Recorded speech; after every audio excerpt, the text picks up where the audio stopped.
Modern engineers with laser-guided tools would struggle to solve this stone puzzle. Hidden in the Bolivian highlands, the ruins of Puma Punku present a mystery that rewrites our understanding of ancient technology. You will learn whether this site is proof of a forgotten human genius or a sign of knowledge lost to time. How did builders create stonework with a precision that seems impossible for its era? And what cataclysms shattered their work into a field of megalithic rubble?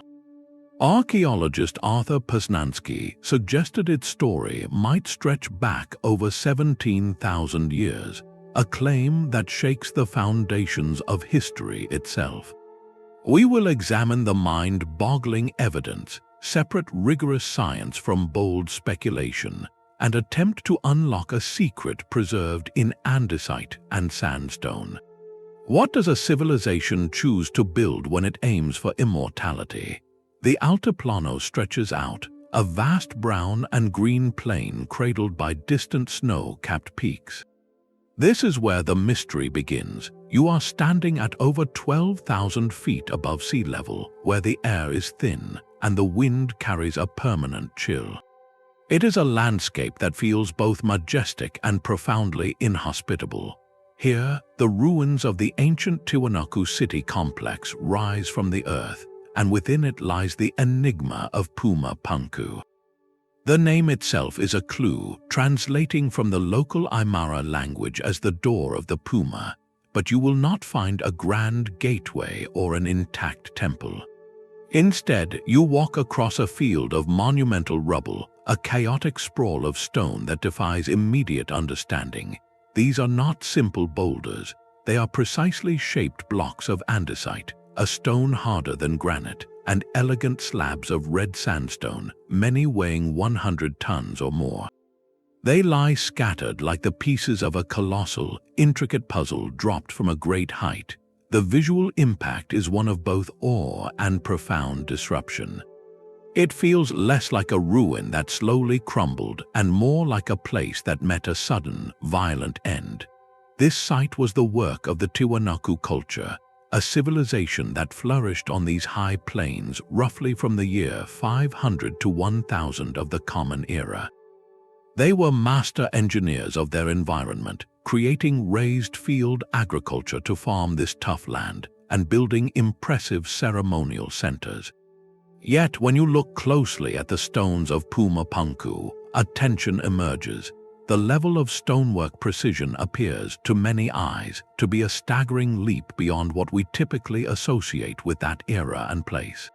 It is this dissonance between the accepted historical context and the physical evidence on the ground that fuels the enduring mystery. To truly grasp why these stones are so baffling, you must first feel the weight of this place, the thin air, the sheer scale of the blocks, and the silent question they pose. How did a culture working at this altitude with what we believe were simple copper tools produce this? The ground beneath your feet is littered with the remnants of a material that refused to be ordinary. To appreciate the mystery of the cuts, you must first confront the nature of the stone itself. The builders of Puma Punku chose andesite for their most intricate work. This is not a soft limestone or a forgiving sandstone. Andesite is an igneous rock, born from volcanic fire and cooled deep within the earth, forming a dense, interlocking crystalline structure. On the Mohs scale of mineral hardness, where talc is a 1 and diamond is a 10, andesite sits around a 7, making it notably harder than the granite used in many other famous ancient monuments. Its very essence is resistance. Shaping it requires tremendous, sustained force. Yet, the challenge began long before a single tool touched the stone. The nearest known andesite quarry for stone of this quality lies across the Lake Titicaca Basin, over 50 miles away. We are talking about moving blocks, some the size of small cars and weighing many tons, across a rugged, mountainous landscape at an altitude where physical exertion is brutally taxing. Simply getting the raw material to the site was a monumental logistical achievement. Once there, the real puzzle begins. Archaeologists point to the tool kit available to the Tiwanaku culture, which included hammerstones, abrasive sand, and simple copper tools. Copper is a soft metal. You can imagine trying to carve a block of solid andesite with a chisel made of something barely harder than a modern penny. The copper would blunt almost instantly against that unyielding crystalline surface. The traditional method would involve pecking away with a harder stone, or grinding the surface slowly with sand and water, a process of incredible patience and labor. These methods can produce shapes, certainly, but they are not typically associated with the kind of razor-sharp, flawless precision we are about to examine.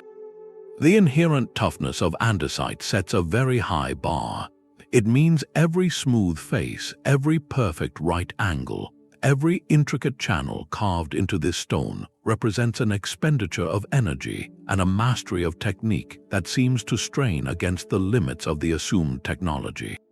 So we are left with a fundamental question hanging in the thin altiplano air. If the material itself is this formidable, how were they able to work it not just with brute strength, but with what appears to be impossible finesse? Run your hand across the surface of one of these andesite blocks. Your fingers would not catch on any irregularity, no ripple or dip in the stone. Instead, you would feel a cold, glassy smoothness. This is not merely a stone that has been shaped, it has been perfected. The finish on these blocks is so flat, so flawlessly polished, that it behaves like a dark mirror, catching the stark altiplano light and reflecting it back with a muted metallic sheen. This is our first encounter with the impossible precision of Puma Punku. It is a tactile clue, something you can understand not just with your eyes, but with your sense of touch. Modern stonemasons and engineers who visit the site often remark on this quality. They note that achieving such a flat, polished surface on a material as hard as andesite is a significant technical challenge even with today's diamond-tipped tools and calibrated machinery. The stone must be ground down with immense consistency, removing microscopic high points until the entire plane is uniform. Any variation, any wavering pressure during the polishing process would leave visible waves or a dull, uneven finish. Yet here, across multiple massive blocks, that finish is consistently, perfectly achieved. How could this have been done with the technology we attribute to the builders? The traditional explanation involves a process of abrasion. Workers would have used a slurry of water and sand, often a harder sand like quartz, and painstakingly rubbed the surface with leather or a smooth stone. It is a method of incredible patience. You must maintain perfectly even pressure over an enormous area for what could have been hundreds or even thousands of hours per block. The sand does the cutting, its tiny, sharp grains slowly grinding the andesite away, molecule by molecule. This theory is sound in principle. We have evidence of similar polishing methods from other ancient cultures. But the scale and consistency at Puma Punku pushes the concept to an extreme. Imagine trying to hand sand a tabletop to a perfect, optically flat finish. Now imagine that tabletop is made of solid granite, and it is the size of a small room. The sheer, monotonous labor involved is almost incomprehensible. More importantly, this flawless finish is not found on simple, flat slabs alone. It appears on stones with complex edges, on recessed channels, and on intricate geometric faces. This suggests the polish was not a final, cosmetic step. It was an integral part of the manufacturing process, applied with the same care to every surface, no matter how complex its shape. That points to something beyond individual artisan skill. It hints at a standardized technique, a repeatable method that produced identical results every single time. This mirror-like surface is more than just beautiful stonework. It is the first silent testament to a level of control, patience, and technical knowledge that we are still struggling to fully explain. The mystery only deepens when we look closer at the shapes hiding within that perfect polish. That flawless surface is only the canvas for a deeper geometric mystery. Look closer at the shapes emerging from the polished stone. Here, precision is not just about smoothness, it is about form, about geometry executed with a rigidity that feels machined. The most famous examples are the so-called H-blocks. These are massive, complex andesite forms that resemble a giant, stylized letter H. Their design is deceptively simple, and that is where the genius or the enigma lies. Each block features a central, recessed channel, flanked on either side by raised, perfectly flat platforms. Where these platforms meet the sunken channel, they do not curve or slope. They form a crisp, sharp, 90-degree angle, not 89 degrees, not 91. A perfect right angle, repeated dozens of times across multiple blocks. This is not a single, lucky cut. This is a consistent, repeatable standard achieved on one of the hardest stones on Earth. Consider what that means for construction. In architecture, especially in interlocking, mortarless masonry like that suggested at Puma Punku, precision is everything. A perfect right angle is the foundation of structural integrity. It ensures that weight is distributed evenly, that blocks sit flush against one another without gaps, and that the entire assembly locks together into a stable, earthquake-resistant whole. A deviation of even a single degree multiplied across many stones would create cumulative instability, a leaning wall, a collapsing lintel. The builders understood this at a profound level. They were not just artists, they were engineers working to tolerances that would challenge a modern cabinet maker. Creating one perfect right angle by hand, with a copper chisel and a hammerstone, is a testament to a master artisan's skill and patience. But creating dozens of them, all identical, across blocks that weigh many tons, points to something else entirely. It suggests a system. The uniformity is too perfect to be the work of individual masons, each using their own eye and hand. This level of repetition implies the use of master templates or jigs. Imagine a precise, durable pattern, perhaps made of wood or stone, that could be placed against the andesite block to guide every cut, to check every angle. This is not simple craftsmanship, it is quality control. It is the ancient equivalent of industrial manufacturing, where every part is made to an exact specification so that they are all interchangeable. This concept transforms Puma Punku from a collection of beautifully carved stones into the potential remains of a prefabricated, modular building system. The stones were not just shaped for their specific location, they were designed to fit together in a predetermined, repeatable pattern, perhaps assembled and disassembled. That implies a mind-boggling degree of planning, a blueprint that existed long before the first stone was quarried. The mystery then shifts from how they cut the stone to how they conceived of such a system in the first place. What knowledge allowed them to think not in terms of individual blocks, but in terms of identical, interlocking components? The answer may lie in the cuts themselves, in the tool marks, or rather, in the startling absence of them. The channels carved into the stone are where the theory of a modular system becomes undeniable. Scattered across the rubble are blocks featuring intricate, recessed slots, often shaped like a perfect letter T or even a double T. These are not decorative, they are functional, engineered features, and their design reveals a startling ambition.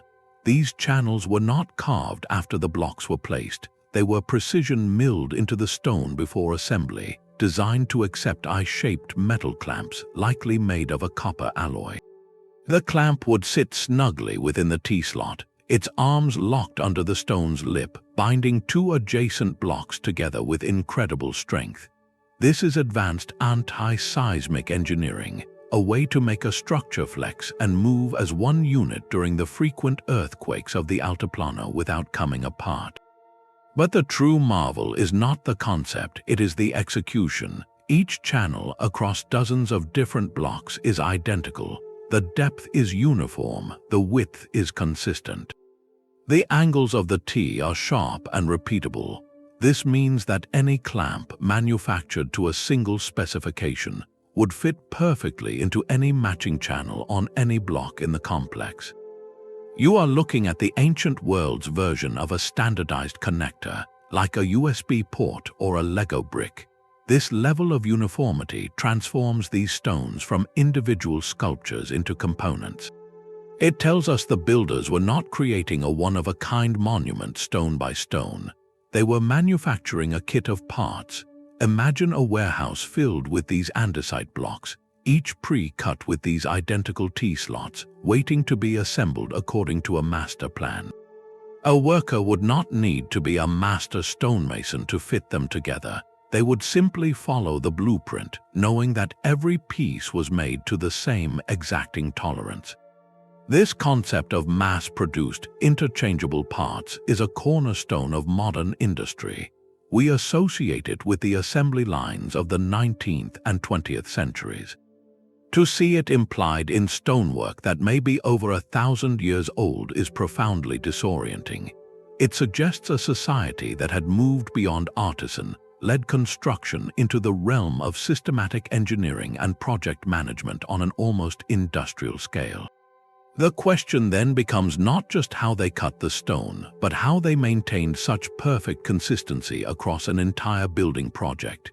Did they use a master template made of a durable material, pressing it into the soft clay of a mold to check every channel?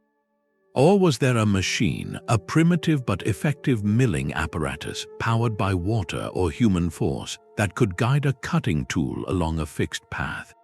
The stones themselves hold a final, tantalizing clue, a signature left in the stone that may point directly to the tools that created this impossible precision. The surface of the stone holds a final, silent witness. On a few of the intricately carved blocks, if you look at just the right angle under the harsh sunlight, you can see them. Faint, shallow lines running in perfect parallel across the polished andesite. These are the tool marks, the ghostly signatures left by whatever method shaped this impossible stone. They are the closest thing we have to a fingerprint of the ancient craftsperson, and they have become one of the most hotly debated pieces of evidence in the entire Puma Punku mystery. To the trained eye of a mainstream archaeologist, these parallel striations are a textbook example of abrasion. The theory is straightforward. Workers would have used a harder stone like quartzite as a hammer or a grinding tool. Or more likely, they would have employed a slurry of sand and water, dragging a flat stone or a piece of leather back and forth in a straight line, using the sharp quartz grains in the sand to slowly, methodically grind the andesite down. The parallel lines in this view are simply the tracks left by individual grains of sand as they were dragged across the surface, over and over, for what might have been months of labor on a single face. It is a process of immense patience, but it is mechanically simple, and it fits within the known technological framework of the Tiwanaku culture. The marks are the expected result of a known, if incredibly arduous, technique. However, when researchers and stonemasons examine high-resolution photographs of these marks, some note a peculiar consistency. The lines are not just roughly parallel, they are often perfectly equidistant, maintaining a uniform spacing from one groove to the next. Furthermore, the depth and profile of the grooves sometimes appear remarkably consistent, lacking the random, scalloped texture often left by the irregular grinding of loose sand. This has led alternative researchers to a different hypothesis. They point out that such uniform, parallel scoring is characteristic of a different process entirely, the kind left by a blade or a saw with a continuous, toothed edge. Imagine a modern masonry saw, its diamond-tipped blade spinning, leaving behind a series of neat, evenly spaced grooves in the stone. Could these marks be the ancient, fainter echo of a similar technology? Geologists who have studied the wear patterns note the ambiguity. The hardness of andesite means that any cutting or grinding process will leave behind microscopic fractures and telltale scarring. The patterns at Puma Punku can, with careful interpretation, be made to support both narratives. One researcher might see the chaotic micro-fracturing of pecking and grinding. Another might highlight the unnerving uniformity of spacing. This is where the tool mark Enigma becomes a philosophical battleground. It is a direct line of evidence, yet it speaks in a whisper, not a shout. The marks do not conclusively prove the use of advanced, lost machines, but they also do not perfectly conform to every expectation of simple abrasion. They sit in that frustrating gray area where the artifact refuses to give a definitive answer, forcing us to question our assumptions. Are we seeing the expected scars of immense human effort, the proof of a society that commanded not advanced tools, but advanced willpower and organization? Or are we glimpsing the faint, eroded traces of a technique that has since vanished from the historical record, a method that allowed for precision we have not yet credited to the past? The stones will not say. They only present the marks and leave the interpretation to us, a silent challenge etched in unyielding rock. To move beyond this standoff, we must look past the individual cuts and examine the grandest failure of all, the cataclysm that reduced this masterpiece of engineering to a field of scattered puzzle pieces. The silent tool marks lead to an even more tangible puzzle, one you can almost fit your finger into. Scattered among the massive blocks are smaller stones, some no larger than a loaf of bread, that contain what may be the most technically baffling features of all. These are the drill holes, but they are not rough, conical depressions made by pounding. They are perfectly cylindrical tunnels, bored straight into the heart of the hard andesite. Some are narrow, others wider, but they share a common, eerie characteristic. Their walls are smooth and parallel, and in a few examined cases, a faint, continuous spiral groove has been noted winding its way down the interior surface, like the thread inside a nut. This single, small detail ignites the entire debate. To understand why, we must look at how such holes are made with the technologies we acknowledge. The ancient world knew how to bore stone. The Egyptians, for example, were masters of the technique. Their method relied on patience and simple physics. They would use a hollow copper or reed tube, add a slurry of abrasive quartz sand and water, and then rotate the tube back and forth by hand or with a bow drill. The sand does the actual cutting, grinding away a circular channel. Over hours or days, the tube slowly works its way down, creating a cylindrical core of stone inside it. This method works, but it leaves telltale signs. The interior walls are often slightly tapered, not perfectly parallel. The spiral groove left by the abrasive sand is typically irregular, with varying depth and spacing, because the manual rotation is inconsistent. The process is slow, messy, and difficult to control with high precision. Now, look at a modern diamond-tipped core drill. This is a hollow cylinder studded with industrial diamonds, mounted on a stable machine that applies steady downward pressure and rotates at a constant high speed. It cuts cleanly through stone, producing a perfect cylinder with walls that are mirror smooth and precisely parallel. Inside, it often leaves a uniform, machined spiral groove, the signature of the cutting teeth on the drill bit. The result is efficient, repeatable, and geometrically perfect. The holes at Puma Punku, according to those who have studied them closely, seem to lean toward the latter description. The symmetry is striking. The walls are reported to be parallel, not tapered. The spiral groove, where present, is described as consistent and even, not the chaotic scribble of hand-powered abrasion. This presents a profound dilemma. Could a manually rotated tube with sand, in the hands of a supremely skilled artisan, produce a hole that mimics machine-like precision? Perhaps with unimaginable care and time, but to do it repeatedly across multiple stones suggests something beyond individual skill. It hints at a tool that provided a mechanical advantage a simple bow drill does not offer. Imagine a drill mounted on a stable frame, with a weighted flywheel or a capstan turned by several people to ensure a smooth, continuous rotation. This would be a machine, however simple, designed to eliminate the human wobble, to apply force evenly and consistently. It would be a step toward industrialization, a tool built for precision, not just perseverance. This is why the core drill mystery sits at the white-hot center of the ancient technology debate. It is a small feature, easy to overlook, but it carries enormous weight. Does it prove the Tiwanaku possessed advanced machinery? Not conclusively, but it does strongly suggest they had developed rotary tools of a sophistication we have not yet fully credited to them.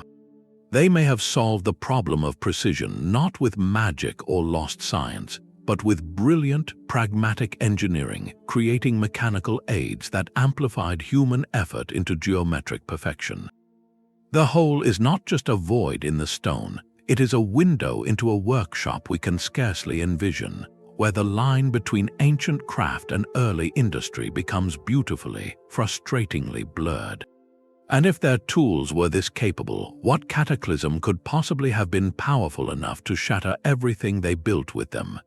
The true genius of Puma Punku may not be in any single stone, but in the silent conversation between them. Think of the most intricate Lego set you have ever seen, where hundreds of unique pieces are designed to snap together into a single, coherent structure. Now imagine that set carved from volcanic rock, with each block weighing several tons. This is the compelling vision offered by the modular construction theory. It proposes that Puma Punku was not built in the traditional, linear way we imagine ancient monuments. Instead, it was assembled. The precision of the H-blocks, the uniformity of the T-slots, the flawless right angles, all point toward a revolutionary idea. These stones were not rough-hewn on site and then painstakingly shaped to fit their specific neighbors. They were manufactured elsewhere to exact specifications as part of a grand pre-planned kit. Envision a workshop, perhaps near the quarry, where teams of artisans used master templates to produce dozens of identical components. Each channel was cut to the same depth, each angle ground to the same degree, ensuring that block number 7 would fit perfectly between blocks 6 and 8 every single time. This system turns the construction site into a place of logistics rather than artistry. A smaller crew, following detailed instructions, could have transported these finished modules and fitted them together like pieces of a three-dimensional puzzle, with the eye-shaped metal clamps locking everything into a rigid, unified whole. The efficiency is staggering. It eliminates the need for risky, on-site carving that could ruin a nearly finished block. It allows work to proceed in parallel, with manufacturing and foundation laying happening simultaneously. Most importantly, it represents a leap in abstract thinking. The builders were not just constructing a building, they were engineering a process. They had to visualize the entire completed structure, break it down into standardized, shippable units, and then create a production line capable of making those units with machine-like consistency. We see this philosophy everywhere today, from prefabricated housing to the assembly of spacecraft. It is the hallmark of advanced project management and industrial design. To find its blueprint implied in stones over a millennium-old forces a profound shift in perspective. It suggests the Tiwanaku, or the culture that influenced them, possessed a systematized, almost scientific approach to architecture that rivals the organizational prowess of the modern world. This was not merely a society that built impressive things, it was a civilization that had mastered the art of building itself. So if they possessed such a sophisticated system, what could possibly explain the scene we find today, a field of scattered components that never found their final form? But a perfect component is useless if it cannot reach the construction site. This introduces the second half of the impossible equation, a logistical puzzle of staggering proportions. The challenge was not just making the stones but moving them. The nearest andesite quarry of suitable quality lies over 50 miles away, across the rolling, uneven terrain of the Altiplano and the shores of Lake Titicaca. We are not talking about small stones. Some of these blocks weigh 100 tons or more, the equivalent of a loaded commercial jetliner.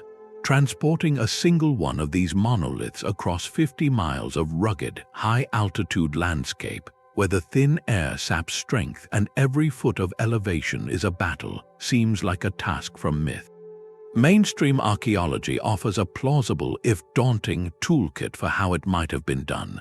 The most common theory involves a combination of immense human labor, simple machines, and sheer willpower. The process likely began at the quarry, where wooden wedges were driven into natural fissures and soaked with water to expand and crack the stone free. Once a block was liberated, the real work began. It would have been lowered onto a sledge of logs or placed atop a series of wooden rollers. Teams of hundreds, perhaps thousands of workers would have pulled with ropes, while others constantly repositioned the rollers from the back to the front. To reduce friction, the path might have been lubricated with mud or water. This method, using nothing more than physics, rope, and wood, is demonstrably effective. We have historical accounts and artistic depictions from other cultures showing similar feats. Yet, when you apply cold mathematics and physics to the scale of Puma Punku, the numbers become almost paralyzing. Moving a 100-ton block on wooden rollers requires overcoming tremendous friction. Estimates suggest it would require a constant pulling force equivalent to the effort of several hundred people, all coordinating their movements perfectly. Now imagine that effort sustained not for a few hundred yards, but for 50 miles of uneven ground, navigating slopes, crossing streams, and traversing soft earth that could swallow a roller whole. The organization required is mind-boggling. It implies a society with the administrative capacity to feed, house, and direct an army of laborers for months or years on a single transport mission. It suggests the existence of wide, prepared roadways capable of bearing such concentrated weight without turning into a quagmire. While the Tiwanaku were master road builders within their civic centers, evidence for a 50-mile-long, reinforced highway dedicated to moving these specific blocks remains elusive. This logistical nightmare forces a difficult question. Did the Tiwanaku accomplish this through a level of social organization and labor mobilization so vast that we have underestimated their societal complexity? Could they have commanded a workforce in the tens of thousands, moving in coordinated shifts to perform this Herculean task? Or does the sheer physical difficulty, combined with the precision of the stones themselves, point toward a missing piece of the puzzle? Some researchers have speculated about alternative methods, such as using the buoyancy of reed boats on Lake Titicaca during a period of higher water levels, allowing for partial transport by water. Others wonder if a different, lost technique for moving heavy loads existed, one that reduced the friction coefficient dramatically. The stones made it to the site, that is an undeniable fact. But the path they took, and the true cost in human effort and ingenuity, remains one of the great, silent mysteries of the Altiplano. The precision of the cuts asks how they shaped their world. The journey of the stones asks how they commanded it. The stones made it to the site, but they never achieved their final form. You are not walking among the ruins of a building that slowly decayed. You are standing in the aftermath of a single, shattering event. The destruction at Puma Punku is not a gentle collapse, it is a violent dispersal. The giant H-blocks lie at chaotic angles, some tossed dozens of feet from their foundations. Others appear to have been snapped in half, their clean, geometric forms broken across their midsections like ceramic tiles. This pattern speaks not of neglect, but of an immense directional force, a power that did not simply topple the structure but actively dismantled it and scattered the pieces across the landscape. To understand the builders, we must now confront the destroyer.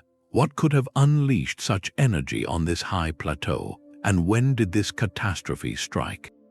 Geologists and archaeologists examining the site point to a primary suspect written into the very geology of the Andes. This is one of the most seismically active regions on the planet, where tectonic plates grind against one another deep below the surface. An earthquake of sufficient magnitude could explain the scene. The shaking would not just make the stones fall, it could send them leaping from their foundations in a phenomenon called ground acceleration, where the Earth itself moves faster than gravity can pull the blocks down. The precise, interlocking joints that made the structure so strong in theory could have become a liability, transmitting shock waves through the entire assembly until it literally exploded from within. The shattered blocks and the directional scattering could be the frozen signature of such a seismic pulse. But another potential culprit lies just to the north, the vast, deep blue expanse of Lake Titicaca.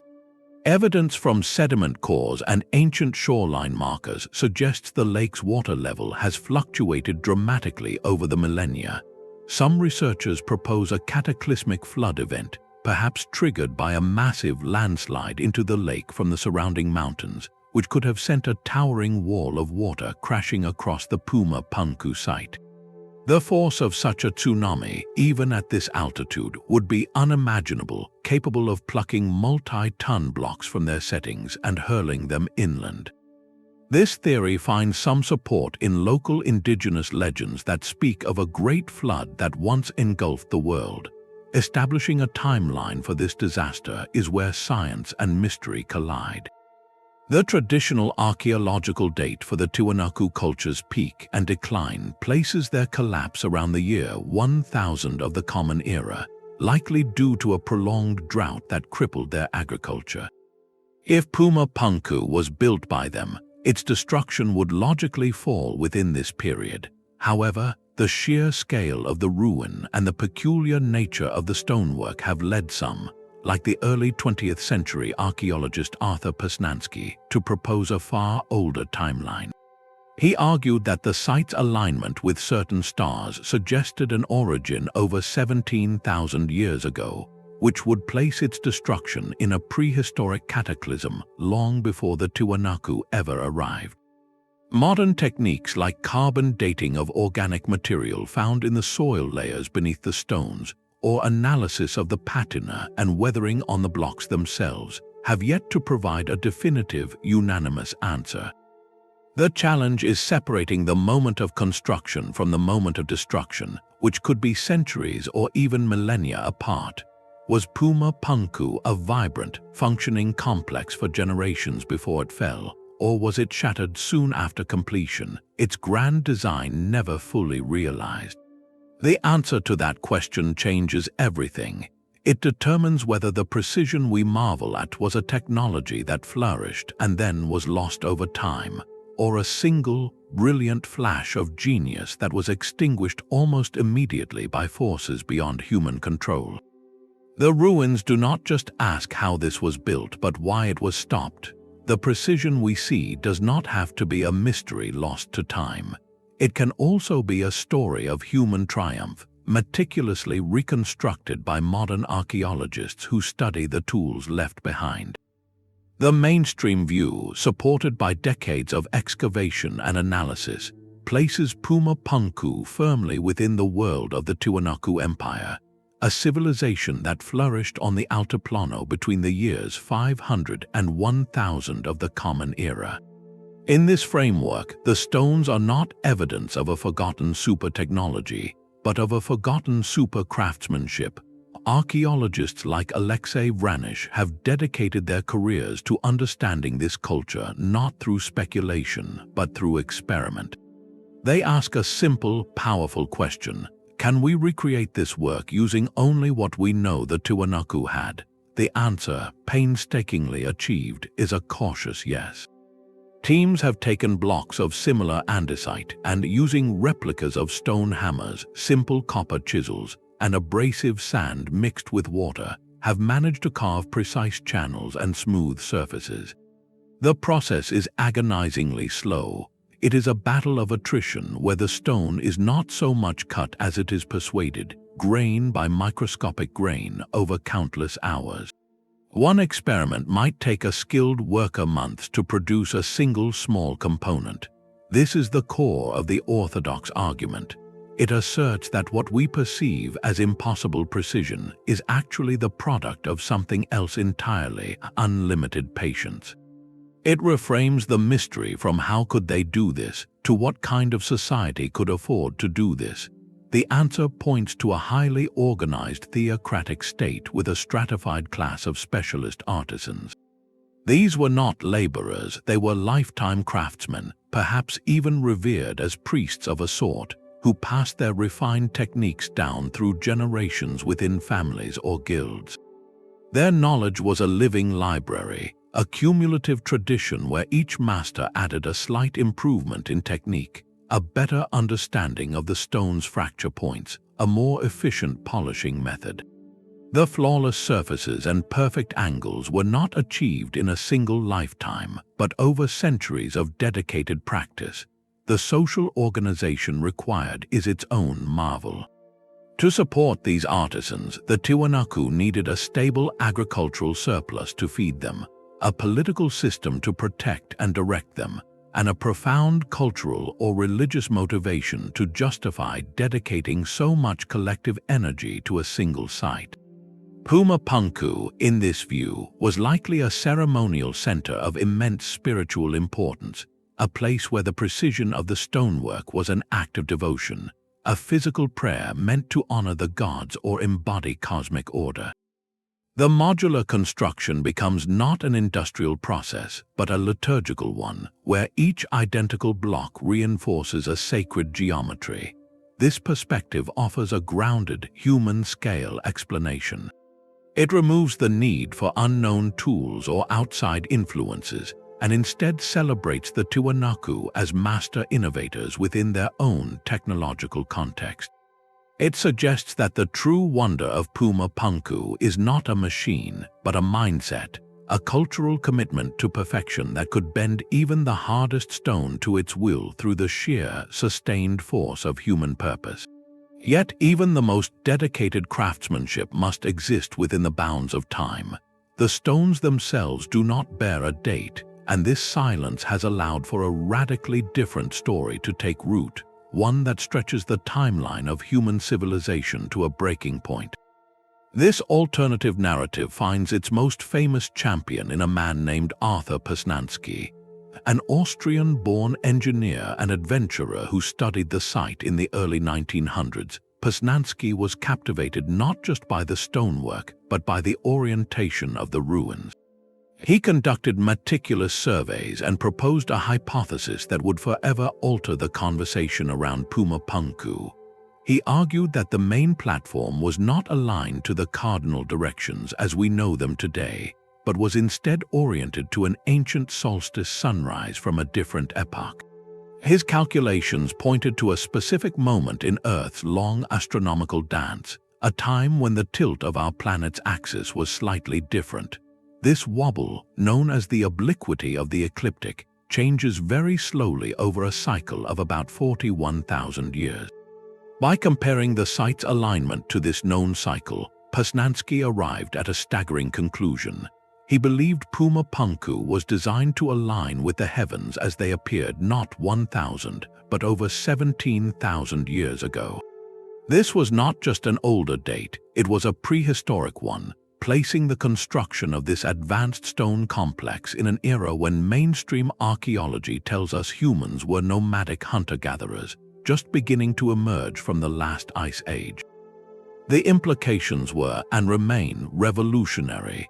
Posnansky was essentially using the sky as a clock, a field of study we now call archaeoastronomy.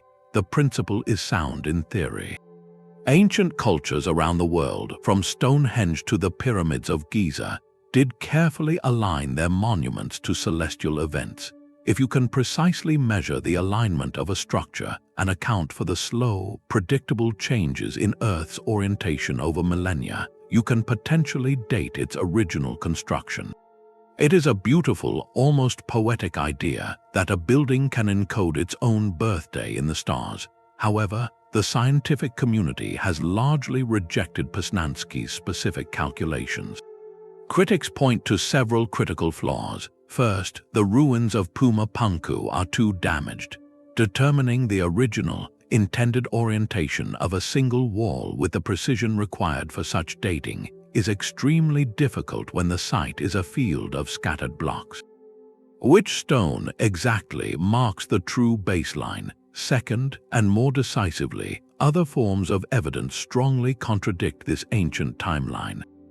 Geological studies of the lake sediments and soil layers at the site, along with radiocarbon dating of organic materials found in association with the foundations, consistently point to activity within the last 2,500 years, squarely within the era of the Tiwanaku culture. This physical evidence, which can be tested and verified, carries far more weight in academic circles than extrapolations from a potentially misinterpreted alignment. Yet, to dismiss Posnansky entirely is to miss his profound impact.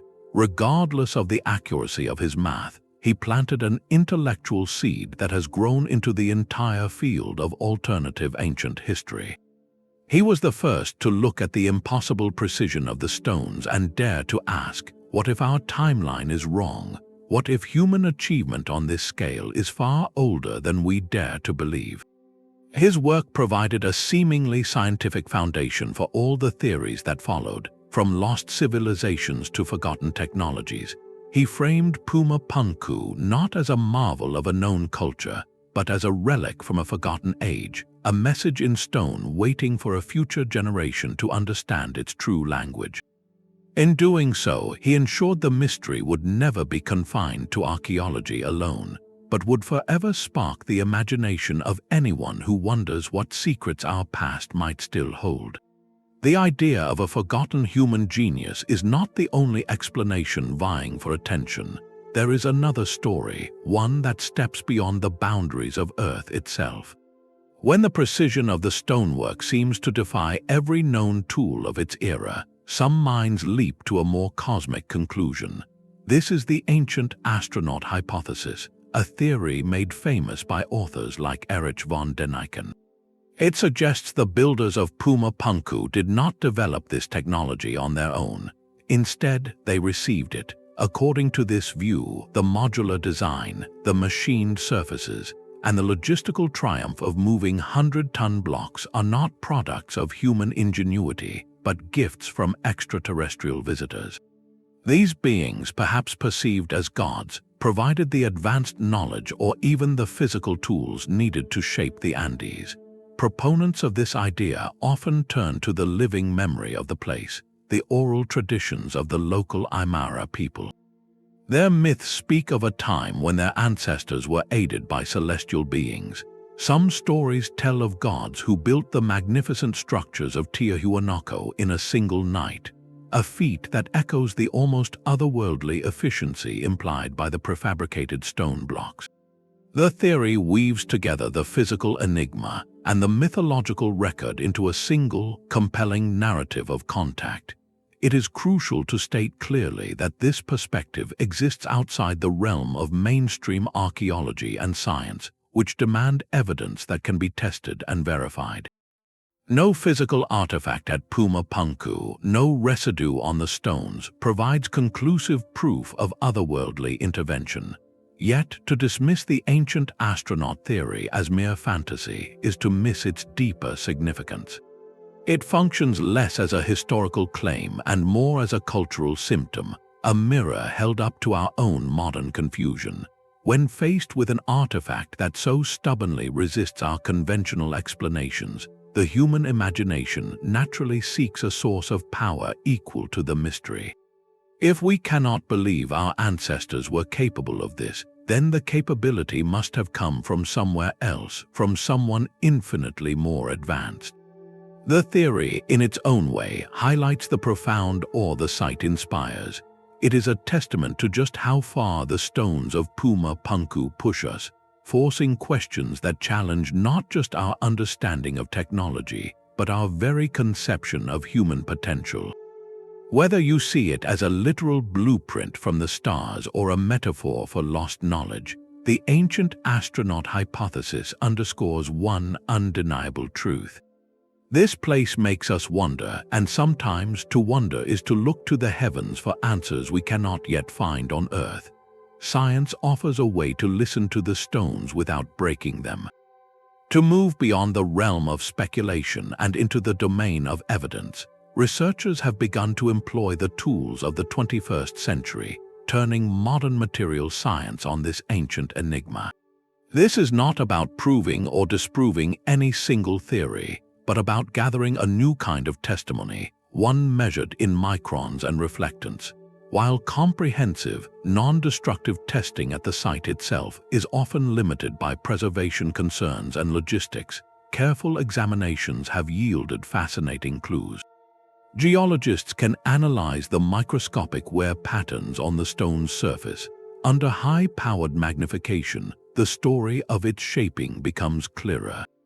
Does the crystalline structure of the andesite show the chaotic, crushed fractures typical of percussive pecking with a hammerstone? Or does it reveal the long, parallel scoring left by a sustained grinding or sawing action? The angle of these microscopic scars can even hint at the direction and consistency of the force applied. Furthermore, by studying the composition of the stone itself and any residual traces in the cuts, scientists can search for evidence of the abrasives used. Was it common quartz sand from a nearby river, or a specially selected, harder mineral powder that could cut more efficiently? These are physical questions that can, in principle, receive physical answers. The most revolutionary tools, however, may not involve touching the stone at all. Technologies like three-dimensional laser scanning and high-resolution photogrammetry are changing the game. Researchers can now create incredibly precise digital models of the entire Puma Punku site and of individual blocks. These are not just photographs, they are measurable, manipulable virtual objects. With such a model, you can do the impossible.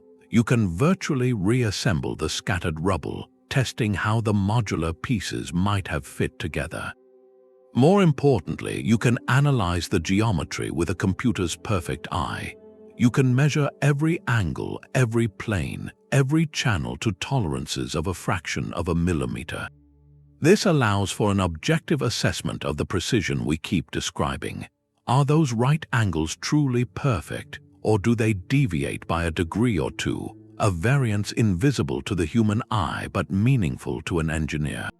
Is the flatness of a surface truly optical, or does it have subtle curves? This data provides a neutral foundation. It allows proponents of the patient abrasion theory to calculate the exact labor involved to achieve such a finish. It allows those who suspect more advanced methods to pinpoint geometric consistencies that seem to demand guided tools. This scientific pathway represents the most promising frontier for genuine new discovery. It seeks the evidence locked not in legend, but in the lattice of the mineral grains themselves, offering a chance to replace awe with understanding and to base our wonder on the unassailable language of data. Precision in stone is a language spoken by many ancient cultures. To truly hear the unique accent of Puma Punku, we must listen to it alongside other masterpieces from across the world. The Cyclopean walls of Sacsayhuaman in Peru, for instance, display a breathtaking kind of brute force precision. Their massive limestone blocks, some weighing over 100 tons, are fitted together in a complex, interlocking jigsaw puzzle. The joints are so tight that, famously, not even a razor blade can slip between them. This achievement, like Puma Punku's, involves moving and shaping immense stones of considerable hardness to create a seamless, mortarless bond. The goal was structural integrity and perhaps a display of power, a testament to the Inca's ability to command both landscape and labor. Yet the philosophy of construction differs. At Sacsayhuaman, each stone is uniquely shaped to fit its specific neighbors in a specific wall. It is a custom, one-of-a-kind fit, a testament to incredible on-site craftsmanship and spatial reasoning.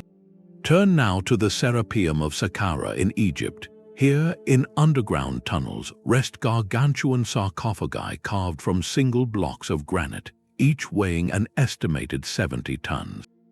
The interior surfaces are polished to a mirror finish, and the lids fit their bases with a seal so precise it suggests an obsession with perfection.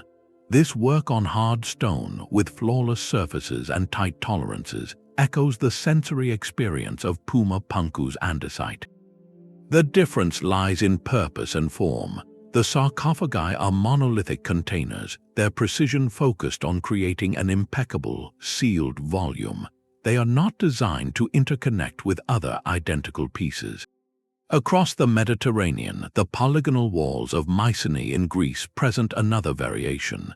These fortification walls are built from irregularly shaped limestone blocks, their edges painstakingly dressed to lock together without mortar. The precision is in the fit, not in geometric uniformity. Each block is an irregular polygon, its angles and sides tailored to create a strong, resilient whole. It is a brilliant solution, but again, it is not a system of standardized parts. This global tour reveals a profound pattern. Many ancient cultures achieved what we might call functional precision. They mastered the art of the tight joint, the smooth surface, and the movement of colossal weight.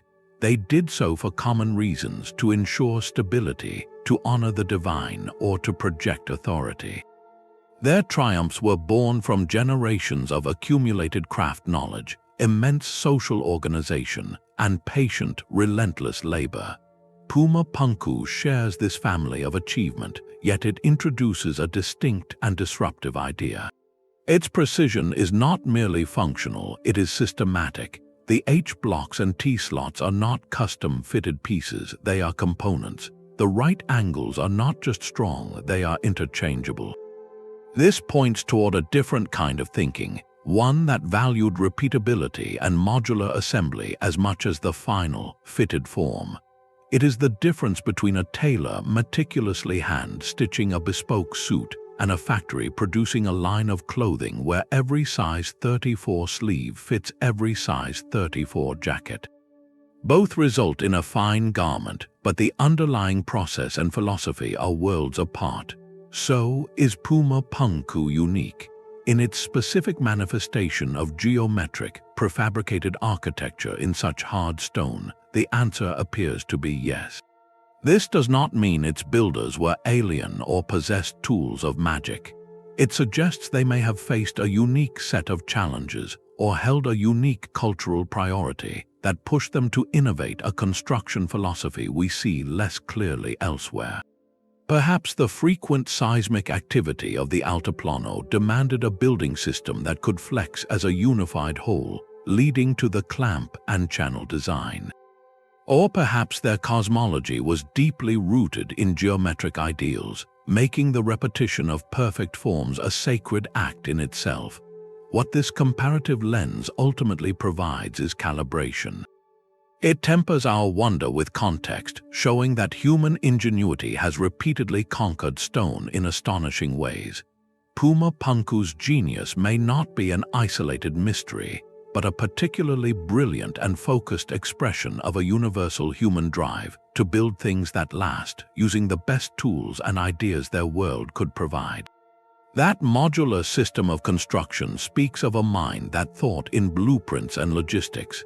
But a single brilliant architect is not enough. To translate that vision into reality required an entire civilization operating at its peak.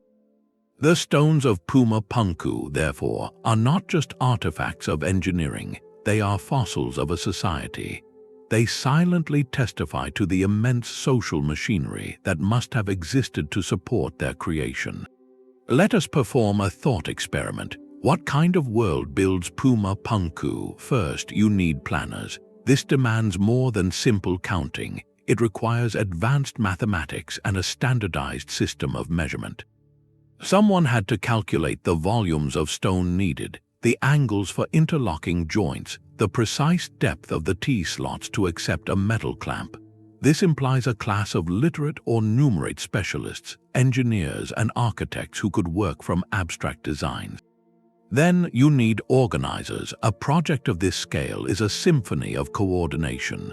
Managers had to oversee the quarrying 50 miles away, the transport across difficult terrain, the workshops for shaping, and the final assembly on site. This requires a hierarchy, a chain of command capable of communicating complex instructions and solving problems across vast distances. Next, you need a vast labor force. This is not a volunteer community project. Moving 100-ton blocks requires thousands of people working in coordinated shifts. They must be fed, housed, and motivated. This points to a central authority with tremendous power, able to marshal resources and direct human energy on an almost industrial scale. Finally, and most crucially, you need a reason. Why would a society commit generations of effort and such staggering resources to this single, remote site? The answer is almost always ideological. In the ancient world, projects of this magnitude were driven by profound religious belief or by the political need of a ruler to embody divine power. Puma Punku was likely not a palace or a fortress, but a ceremonial center, a place where the precision of the stone was a form of worship, an attempt to create a perfect, eternal reflection of cosmic order on Earth. So does the known Tiwanaku culture, which archaeology tells us flourished here from about 500 to 1000 of the Common Era, fit this profile. Remarkably, in many ways it does. Excavations at the broader Tiwanaku city complex reveal a highly organized theocratic state. They had a stratified society with a ruling elite, likely priest-kings. They practiced sophisticated agriculture using raised fields that produced a massive surplus, enough to feed a large non-farming population of artisans and laborers. They had a widespread trade network and a cohesive artistic and religious tradition. In essence, they possessed the social, economic, and political toolkit needed for monumental construction. This alignment is why most archaeologists are confident in attributing Puma Punku to them. The patience theory fits perfectly here, a society so devout and so well organized that it could dedicate centuries of artisan labor to perfecting a sacred geometry in stone. Yet, a nagging discrepancy remains, one of degree rather than kind.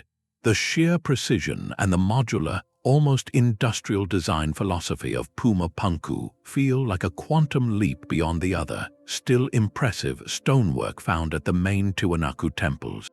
It is as if, within this advanced society, there was a secret guild or a special project that operated at a different technological standard. This fuels the alternative question: could Puma Punku be the legacy of an even earlier culture, one that preceded the Tiwanaku and whose other traces have been erased by time or lie buried beneath the lake's sediments? A culture that possessed that initial, revolutionary spark of systematic engineering, which the Tiwanaku later inherited, adapted, but perhaps never fully replicated. The stones do not answer this definitively. They simply show us the pinnacle of achievement and ask us to ponder the civilization that could reach it, whether it is one we already know or one whose name we have yet to rediscover. The extreme precision demanded a reason equal to its effort. Was this flawless stonework purely an act of devotion, a temple built to inspire awe through geometric perfection, or was every perfect angle and smooth channel solving a very practical problem? The answer likely lies in a powerful blend of both, where spiritual vision and physical necessity became one. In a landscape as unforgiving as the Altiplano, beauty cannot afford to be fragile. Every design choice had to earn its keep. Start with the most obvious functional feature, the intricate T-shaped channels cut into the stones. These were not decorative. They were engineered sockets for eye-shaped metal clamps, likely poured from a molten copper alloy.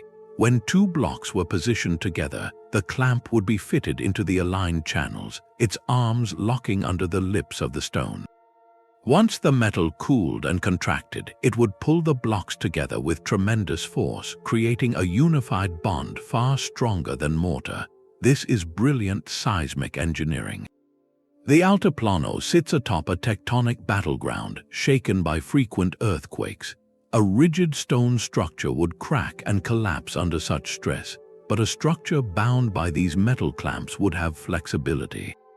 The entire assembly could sway and shift as a single, interlocked unit during a quake, then settle back into place without catastrophic failure. The precision of the channels was therefore not optional, it was critical. If a channel was too shallow or uneven, the clamp would not seat properly. If the angles were not exact, stress would concentrate at a single point and the stone would crack. The perfect geometry was a direct response to the violent reality of the earth below. Now, consider the flawless, flat surfaces and those razor-sharp right angles. Beyond creating a mirror-like aesthetic, they served a vital structural purpose. In mortarless masonry, stability comes from perfect contact. When two perfectly flat surfaces meet, the weight of the upper block is distributed evenly across the entire face of the lower one. There are no high points to crumble under pressure, no voids that could allow water to seep in, freeze, and expand, slowly prying the stones apart over centuries. The precision created a seal. It also facilitated water management. On a large, flat platform, even a slight, intentional incline could channel rainwater away efficiently, preventing pooling and erosion at the foundation. This level of forethought transforms the site from a sculpture garden into a machine for enduring time.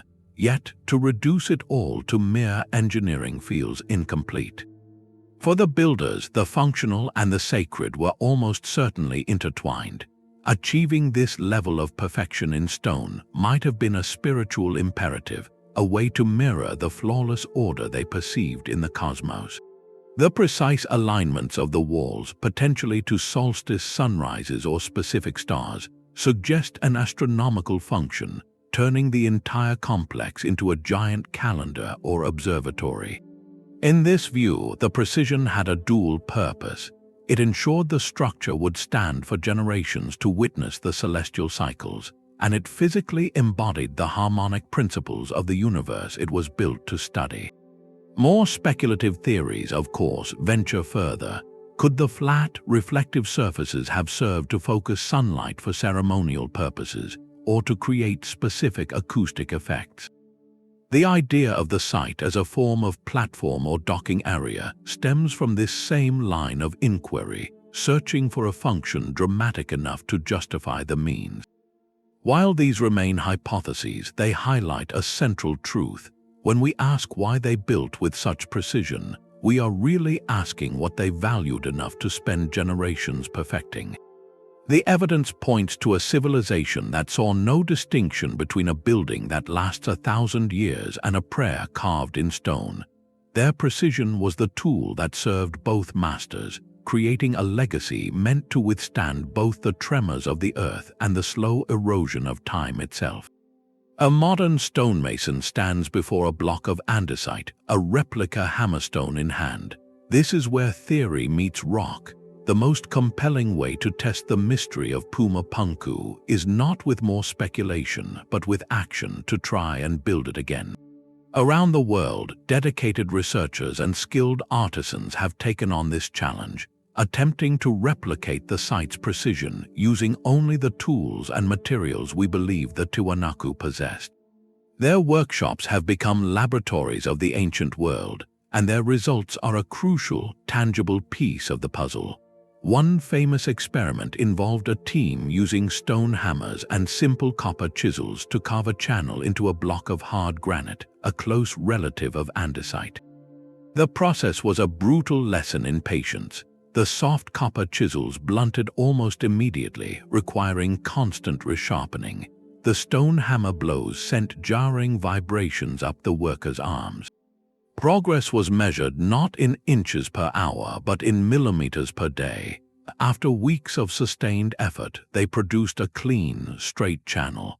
It was an impressive feat of craftsmanship, a testament to what human muscle and perseverance can achieve.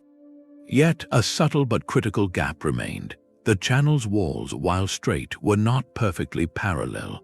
The corners were sharp, but not the flawless 90-degree angles seen on the H-blocks. The surface, though smooth, lacked that optical, mirror-like polish.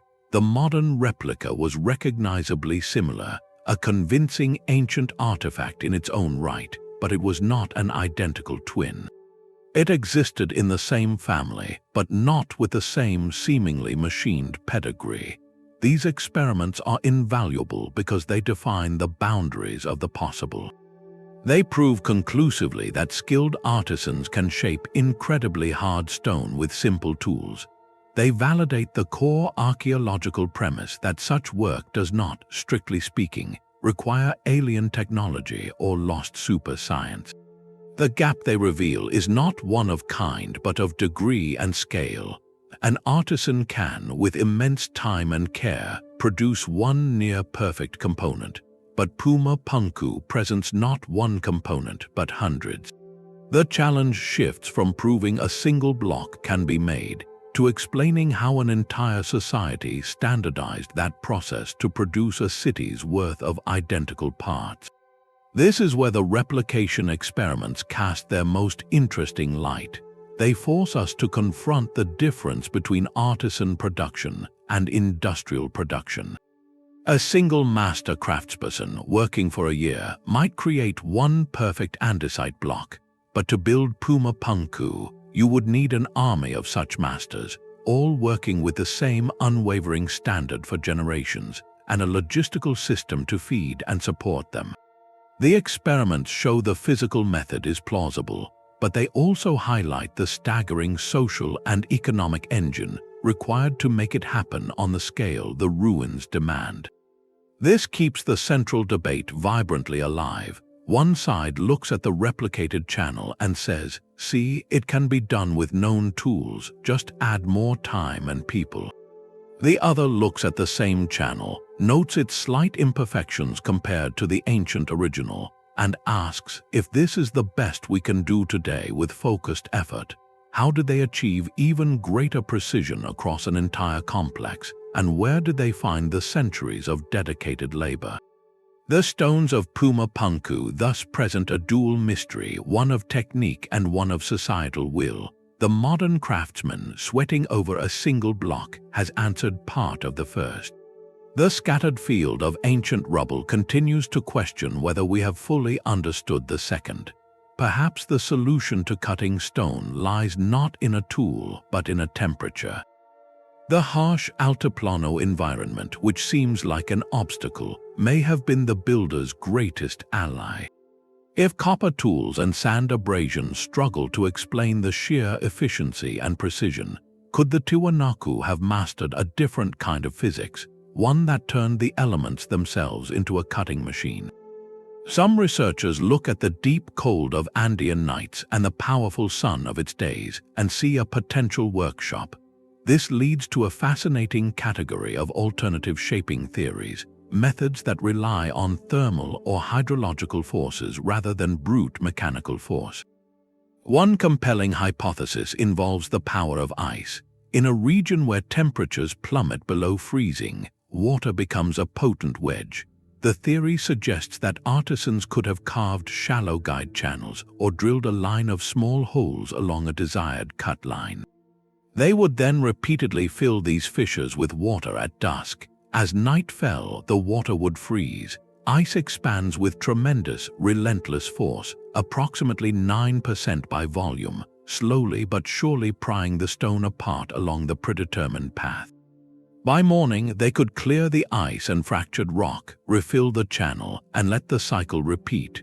Over many nights, the freeze-thaw cycle could act like a slow, precise, natural saw, splitting massive blocks with a patience that mirrors the geological forces that shape the mountains themselves. This method is not pure speculation.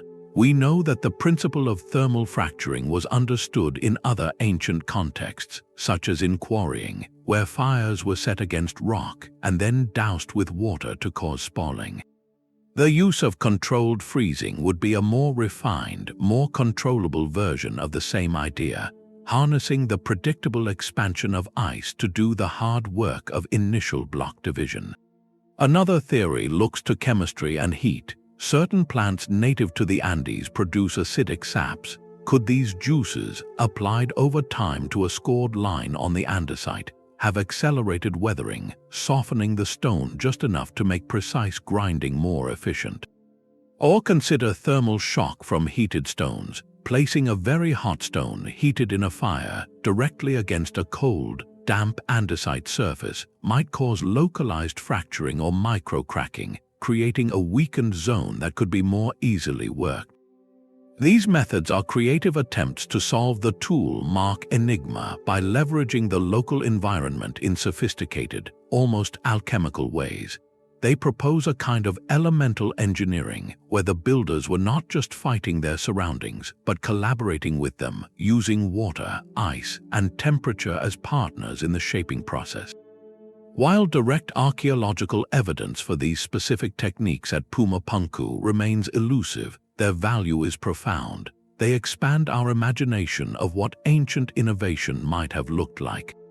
They remind us that advanced technology is not always about gears and levers. It can be about a deep, observant understanding of natural processes and the genius to harness them for a monumental purpose. If true, it would mean the precision of Puma Punku was born not from a forgotten machine, but from a forgotten mastery of the very world in which it stands. The stones might be speaking a language we have forgotten to hear. Beyond the questions of tools and technique lies a deeper possibility that the precision of Puma Punku was not an engineering goal in itself, but a vocabulary. For the builders, every flawless surface, every perfect right angle could have been a word in a sacred dialogue. In cultures across the ancient world, from the pyramids of Egypt to the mandalas of Asia, human hands sought to create perfect geometric forms as a bridge to the divine. This was the act of turning chaos into cosmos, of imposing a perfect, eternal order upon the unpredictable messiness of the natural world. The immense, flat platforms and the razor-sharp channels may have been far more than structural innovations. They could have been physical prayers. Imagine a worldview where the Earth was seen as wild, imperfect, and temporal. By constructing a space of absolute geometric purity, the builders were creating a pocket of the eternal here on the Altiplano, a place where the ideals of their cosmology became touchable stone. The labor then transforms in our understanding. The thousands of hours spent polishing a single surface to a mirror finish cease to be merely a technical chore. They become a meditative act, a ritual of devotion where the slow removal of each imperfection from the stone mirrored a spiritual pursuit of purity within the community. The stoneworker was not just a craftsman, but perhaps a kind of priest, their patience and skill a form of worship. This symbolic lens offers a profound answer to the why that has lingered behind every how. Why commit generations of effort to such an unforgiving task? Because the outcome was not simply a building, but a testament. The stability of the perfect angles reflected a desire for social and cosmic stability. The harmony of the interlocking modules echoed a belief in the interconnected harmony of all things. In this light, Puma Punku becomes a philosophical statement, a three-dimensional model of how its creators believed the universe should be ordered. This interpretation does not invalidate the practical ingenuity of the clamps or the modular design. Instead, it enfolds them into a richer narrative. The seismic resilience ensured that this sacred geometry would endure the tremors of the earth, allowing the prayer in stone to resonate for millennia. The perfect fit of the blocks guaranteed that the cosmic model would remain intact. When we view the site through this anthropological window, the staggering effort finds a powerful, human-scale motivation rooted in a universal drive to make meaning, to reach for the eternal, and to leave behind a legacy that speaks of our highest ideals. The stones then ask us not only how they were cut, but what they were meant to say. the chaos of the rubble field presents a strange forensic opportunity. In a completed building, the most telling evidence is often hidden, locked away in the joints between stones, buried in foundations, or facing inward. At Puma Punku, the cataclysm that shattered the complex also performed a brutal act of disclosure. By scattering the modular blocks, it exposed every surface, every meticulously carved channel and joining face to the open air and to our examination. What would have been invisible in a standing temple is now laid bare. We can walk around a single H block and study the precision on all 6 of its sides. We can peer into the T-slots from angles the builders never intended for an outsider to see. This violent dispersal granted us a 3-dimensional blueprint of their technique. The disaster essentially turned the site inside out, transforming a sealed architectural secret into an open-air museum of ancient engineering. This paradox is profound. The same force that obliterated their achievement also preserved the finest details of their method, saving them from being concealed forever by the very structure they were meant to create. It is as if a master watchmaker's workshop was struck by an explosion, scattering the intricate gears and springs across a table, allowing us to see the internal mechanics we were never meant to witness. The destruction did not just break things, it revealed them, and in that revelation we find clues to the site's final moments. The pattern of the rubble suggests more than a slow collapse. Blocks lie at dramatic angles, some seem tossed or rotated. This hints at a single, overwhelming directional force, like the wave from a seismic event or a catastrophic flood surging across the plain. Such an event would have acted with the swiftness of a snapshot, freezing a moment in time. This leads to a haunting possibility. Were the builders in the very act of assembling their grand design when the disaster struck? Could some of these blocks have been poised in mid-placement or stacked ready for fitting when the ground heaved or the waters came? The scattering might not be random, but a fossilized record of a construction site interrupted. This adds a deeply human, tragic layer to the technological mystery. It is no longer just a story of how they built, but of a project left terrifyingly unfinished. The stones hold the ghost of a workday that never ended. This narrative transforms the site from a static puzzle into a dynamic crime scene, where the forensic clues point to both a method and a moment of profound loss. The precision of the cuts tells us of their skill, but the violence of their separation tells us of their vulnerability. It reminds us that for all their mastery over stone, they remained subject to the far greater forces of the earth itself. In the end, the cataclysm may have been the most honest witness of all, preserving not a perfect temple, but the raw, brilliant, and unfinished ambition of its creators. One persistent story claims the stones of Puma Punku were once molten, fused together by some immense heat. This is a powerful image, but it does not match the physical evidence on the ground. There is no verified sign of vitrification, that glassy surface left by stone that has been melted and resolidified. The joints between blocks where they have been found show careful fitting, not a melted weld. This myth likely stems from the incredible smoothness of the polished andesite, which can shine like metal in the sun, and from our own struggle to explain how such precision was achieved. Letting go of this idea is not a reduction of the mystery, it is a refinement. It focuses our attention on the actual, documented craftsmanship, which is remarkable enough. Another area needing clarity is the scale of the precision itself. You will often hear descriptions of cuts measured in microns, tolerances fit for a modern machine shop. While the work is astonishing, it is important to ground our awe in measurable reality. Detailed surveys and scans show the tolerances are more accurately in the range of 1 to 2 millimeters across large surfaces, not microns. This distinction is crucial. A tolerance of 1 millimeter over a meter-long surface is still an extraordinary feat of handcraft, requiring immense skill and control. It is a level of precision that would be the envy of any pre-industrial stonemason. By inflating the numbers to superhuman scales, we ironically diminish the real human achievement. The true wonder is that they reached this millimeter perfection consistently across hundreds of tons of stone with the tools they had, not that they achieved something physically impossible. Not all the stone at Puma Punku presents the same challenge. The site is a mix of two primary materials, and confusing them can distort the technical puzzle.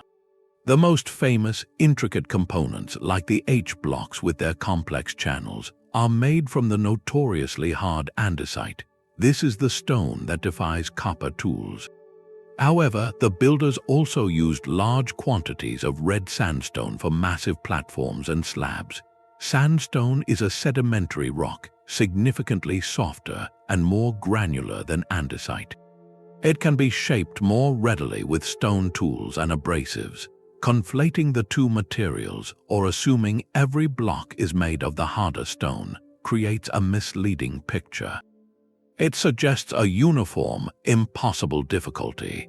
The reality is more strategic. The Tiwanaku builders matched their material to the task, using sandstone for grand foundational elements and reserving their most labor-intensive techniques for the andesite components that required intricate joinery. This shows a sophisticated understanding of their resources, not a blanket mystery. By clearing away these common exaggerations, we do not weaken the case for Puma Punku's uniqueness. We strengthen it. We are left with a core set of facts that are, in their own right, deeply challenging. The consistent millimeter precision in andesite, the evidence of modular prefabrication, the advanced seismic engineering with metal clamps, and the staggering logistics of transport, all achieved at 12,000 feet by a pre-Columbian culture. These are the real anomalies grounded in observation and measurement. They require no embellishment. Stripping back the layers of myth allows us to see the genuine artifact more clearly and to ask the more profound question. If this is what they accomplished with what we believe they had, what does that tell us about the limits of our own understanding of the past and the breathtaking potential of focused human ingenuity? Despite all we have examined, the stones of Puma Punku guard their deepest secrets with a silent resolve. Several fundamental questions refuse to be answered by any single theory, leaving the investigation tantalizingly open.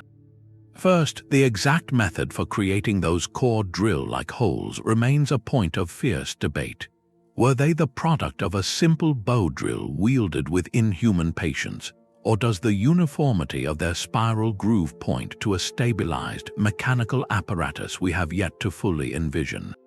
Without a time machine to witness the workshop, this technical signature remains ambiguous. Second, the logistics of quarrying and moving 100-ton blocks of andesite across 50 miles of high-altitude terrain strain our understanding of Tiwanaku capabilities. We can outline the principles of rollers, ropes, and immense labor, but the sheer scale and efficiency required hint at either a social organization of breathtaking magnitude or a clever, lost technique for reducing friction that has escaped the archaeological record. Third, and perhaps most haunting, we still do not know what Puma Punku was meant to be. Its modular design implies a grand, pre-planned structure, but the Cataclysm left us with only the pieces of the puzzle, not the picture on the box. Was it a temple, an observatory, a platform of unknown function? Any reconstruction is an educated guess, a ghost image projected onto the scattered stones. Fourth, the timeline itself is not entirely settled. While most evidence firmly places major activity within the Tiwanaku era, the extraordinary nature of the stonework keeps alive the question of older foundational phases. Could earlier, more sophisticated work lie buried beneath the layers we associate with the culture we know? Finally, the most profound question of all lingers. Was Puma Punku a brilliant, isolated flash of innovation, a unique technological revolution born from the specific needs and genius of the Altiplano? Or is it a single, surviving glimpse of a much wider body of knowledge that was lost, a fragment of a technical tradition that once spanned a forgotten chapter of human history? Acknowledging these gaps is not an admission of defeat. It is an act of intellectual honesty. It transforms Puma Punku from a relic to be catalogued into an active case file, a mystery that continues to challenge our assumptions about the past and the resilient, inventive spirit of those who came before us. The search for answers is what keeps the story alive. The scattered stones of Puma Punku ask a question that reaches far beyond the Bolivian highlands. Why should we, in our age of instant information and towering cities, care about this field of ancient rubble? The answer is not found in proving one theory right or another wrong, but in the profound challenge this place presents to a comfortable story we often tell ourselves about human history. We tend to imagine progress as a straight, upward line, a steady march from simple stone tools to smartphones, with each generation building directly upon the last. Puma Punku stands as a silent, powerful rebuttal to that tidy narrative. Here is evidence of a technological and organizational peak that appears, to our modern eyes, to be disconnected from the steps that supposedly came before and after it. It suggests that the path of human ingenuity is not a single highway, but a vast branching network, with some paths leading to dazzling heights before fading from memory. This sight forces a humbling realization. The ancient peoples of the Altiplano may have possessed a deep, specialized knowledge of materials, geometry, and logistics that we have not yet fully reconstructed, a knowledge born from their unique environment and needs. They solved problems in ways we are still struggling to comprehend, reminding us that intelligence and innovation are not modern inventions, but timeless human traits that can manifest in astonishingly different forms. This is why Puma Punku matters today. It is a catalyst. It refuses to be neatly categorized, and in doing so, it pulls researchers from isolated fields into a shared conversation. Archaeologists must consult with stonemasons, engineers analyze the work of ancient builders, geologists read the story in the stones where patterns. This mystery breaks down academic walls, proving that the deepest puzzles of our past require a chorus of perspectives to even begin to understand. It fuels a healthy, necessary curiosity that pushes against the boundaries of established history, not to replace facts with fantasy, but to ensure our questions remain as ambitious as the evidence before us. Ultimately, these weathered blocks are more than a ruin. They are a monument to human potential. They testify to what a society, driven by a powerful vision, can achieve with the tools and minds at its disposal. They whisper that there are still uncharted territories in our understanding of who we are and what we have been capable of across the long arc of time. Puma Punku does not give us easy answers. Instead, it offers a far greater gift, a persistent, elegant question etched in stone, urging us never to stop wondering just how much more there is to discover. Our journey through the stones ends not with an answer, but with a richer, more resonant question. We have walked the field of rubble, felt the cold polish of andesite, and traced the geometry of a vision that seems to straddle two worlds. The mirror finishes and perfect angles speak of a control that humbles modern craft, while the sheer human effort proposed by archaeology staggers the imagination. We have weighed the patient genius of the Tiwanaku against the tantalizing whispers of a deeper, older story.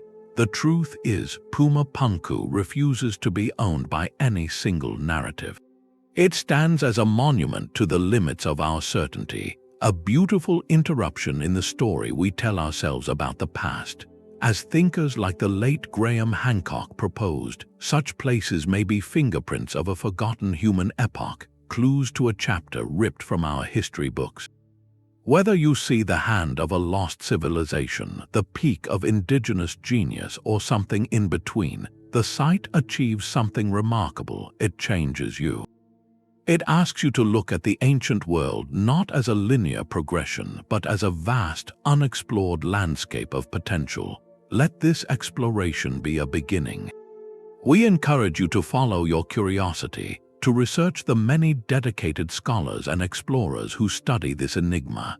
Share your thoughts respectfully in the conversation below, where different perspectives can build understanding. If unraveling these threads of history captivates you, consider subscribing for more journeys to the edges of what we think we know. The stones of the Altiplano have kept their secrets for centuries, and their silent challenge remains, waiting for the next curious mind to listen.